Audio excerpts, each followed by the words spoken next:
নমস্কার বন্ধুরা, কেমন আছো তোমরা সবাই? আমি আশা করছি তোমরা প্রত্যেকে ভীষণ ভীষণ ভীষণ ভালো আছো। তো বন্ধুরা, আজকে এই যে কেক ডেকোরেশনটা তোমরা দেখছো, এটা ছিল একটা 2 পাউন্ড চকলেট কেকের অর্ডার না। অ্যাকচুয়ালি এই কেকটা আমি গিফট করেছিলাম আমার যে মেজো ননদ আছে, সেই মেজো ননদের মেয়েকে। তার জন্যই এটা কোনো গিফটের কেক না, এটা ফ্যামিলি মেম্বারসদের জন্যই, মানে ফ্যামিলিতেই যাবে এরকম একটি কেক। আর এই কেকটা আমি ভীষণ মনোযোগ সহকারে তৈরি করেছি, আর যতটা সুন্দর করা সম্ভব ছিল আমার পক্ষে আমি ততটাই কিন্তু সুন্দর করে কেকটা বানিয়ে তুলেছি।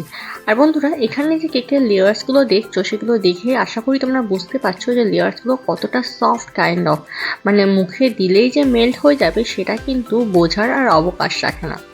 তো বন্ধুরা, তো এইভাবেই এই 2 পাউন্ডের কেকটিকে আমি 3টি লেয়ারে কেটে নিয়েছি, এবং মিডিল পোর্শনে যে লেয়ারটা আছে সেই লেয়ারটা প্রথমে খানিকটা ক্রিম মানে কেক বেসের ওপর রেখে তারপরে কিন্তু এই যে স্পঞ্জটাকে রেখেছি।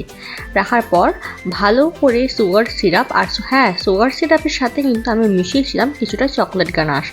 সুগার সিরাপের সাথে চকলেট গানাশ মিশিয়ে সেই যে মিশ্রণটি ছিল সেই মিশ্রণটা দিয়ে কিন্তু কেকের বেসটিকে ভালো করে সোক করে নিয়েছি, এবং তারপরে কিন্তু ক্রিম দিয়েই ক্রিমটাকে স্প্রেড করতে লেগেছি। এখানে ভালো করে ক্রিমটা স্প্রেড করে নেওয়ার পর দিয়ে দিচ্ছি কিছুটা chocolate syrup, and then chocolate সিরাপটাকেও কিন্তু আমি স্প্রেড আউট করে নিচ্ছি ভালো করে স্প্রেড আউট করলে কি বলতো, তার প্রতিটা বাইটে কিন্তু যে চকলেটের যে অসাধারণ স্বাদটা সেটা কিন্তু অনুভূত হয়।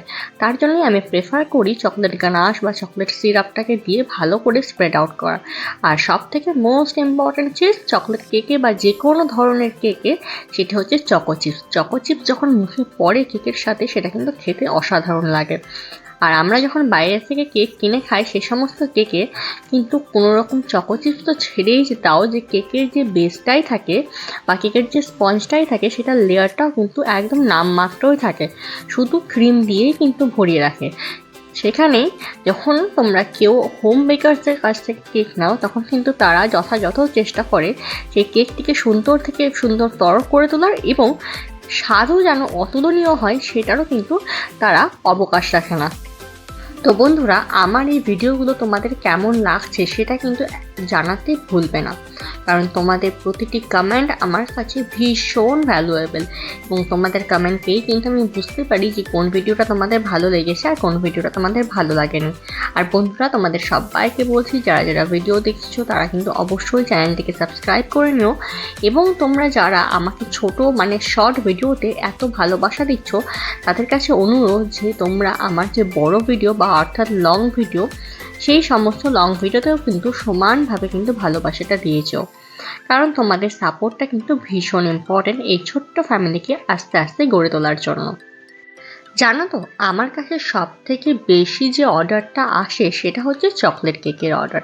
চকলেট কেকের অর্ডার ছাড়া কিন্তু খুব বেশি অন্যান্য ফ্লেভারের অর্ডার আসেই না বলতে পারো, মাঝে মাঝে 2-1টা আসে। কিন্তু আমার ভীষণ ইচ্ছা করে যে যে সমস্ত খরিদ্দাররা বা যে সমস্ত কাস্টমাররা আমার কাছ থেকে কেক নেয়, তাদেরকে এটা বলতে যে ভাই, চকলেট কেক ছাড়াও কিন্তু আরও অনেক ধরনের কেক এক্সিস্ট করে, কিন্তু কেউ সেই কথাটা বুঝতেই চায় না, ভাবে কি টাকা দিয়ে যখন কেক নিচ্ছি তাদের চকলেট কেকই নিব। কিন্তু আমার মনে হয়, বা হয়তো আমাদের মতো প্রতিটা হোম বেকারসেরই মনে হয় কথাটা, যে চকলেট কেক ছাড়াও কিন্তু আরও অনেক ধরনের সুস্বাদু কাইন্ড অফ ফ্লেভারের কেক পাওয়া যায় মার্কেটে বা হোম বেকারসের কাছে, সেগুলো কিন্তু খেতে অস্বাভাবিক সুন্দর এবং টেস্টটা যেন অন্য রকমের হয়। তো সবাই অন্য ধরনের কেকও কিন্তু ট্রাই করো। আচ্ছা বন্ধুরা, তোমাদের কি এরকম কি কখনো মনে হয় যে যে কোনো ধরনের হ্যান্ডক্রাফটেড কাজ, সেটা কেক ডেকোরেশনই বলো, ড্রয়িংই বলো, বা অন্য যে কোনো ধরনের হ্যান্ডক্রাফটেড কাজ থেকে মাথাটা বা ব্রেনটা অনেক বেশি রিল্যাক্স ফিল হয়? আমার কিন্তু এটা হয়, কেন জানি না। যে কোনো ধরনের হ্যান্ডক্রাফটেড কাজ আমার ভীষণ পছন্দের, আর মনে হয় যে যে কোনো সময় যখন মাথা টেন্স থাকে তখন এই ধরনের কাজ দেখলে কিন্তু মাথাটা অটোমেটিক শান্ত হয়ে যায়। তোমাদেরও হয় কি না কমেন্ট করে কিন্তু জানাতে ভুলবে না। তো বন্ধুরা দেখো, পিঙ্ক কালারের ক্রিমের উপর আমি এই ইয়েলো কালারের ক্রিম দিয়ে ছোট ছোট রোজেস ড্র করেছি। যেহেতু পিঙ্কটা একটু ডার্ক কালারের কম্বিনেশন, তার জন্য এখানে আমি ইয়েলো কালারের কম্বিনেশনটা ইউজ করেছি। কেকটা ফুটে উঠছে কিনা সেটা কিন্তু একদমই জানাতে ভুলবে না। আর আমার কাছে কিন্তু লিভ নজল ছিল না, আমার কাছে একটা ছোট্ট স্টার নজল ছিল। সেই স্টার নজলটা দিয়েই হালকা একটা গ্রিন কালারের ক্রিম বানিয়ে কিন্তু আমি লিভের মতো দেওয়ার এফেক্টটা তৈরি করেছি, কিন্তু অলদো আমি এখানে কিন্তু স্টার দিয়েছি, লিভ দিইনি। তারপরে সেই সেম কালারের ক্রিমটা অর্থাৎ গ্রিন কালারের ক্রিমটা কিন্তু একটা ছোট্ট স্টার নজলের মধ্যে বললাম না যে ভরেছি, সেই স্টার নজল দিয়ে সাইডে সাইডে কিন্তু ছোটো ছোটো রোজেস ড্র করে নিয়েছি, যার ফলে কি কেকটা দেখতে আরও অনেক বেশি সুন্দর হয়ে উঠেছে।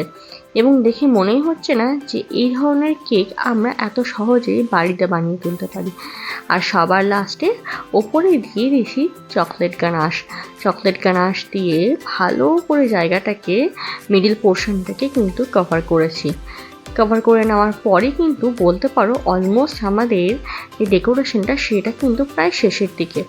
তো বন্ধুরা, আবারও তোমাদেরকে আর কি আমি বলছি, যদি ভিডিওগুলো ভালো লেগে থাকে তাহলে কিন্তু অবশ্যই কমেন্টের হেল্পে কিন্তু জানাতে ভুলবে না, কারণ তোমাদের এক একটা কমেন্ট আমার কাছে ভীষণ ভ্যালুয়েবল, আমার কাছে কিন্তু ভীষণ গুরুত্বপূর্ণ। আর এই হলো আজকের কেক ডেকোরেশন, এর ফাইনাল লুকটা।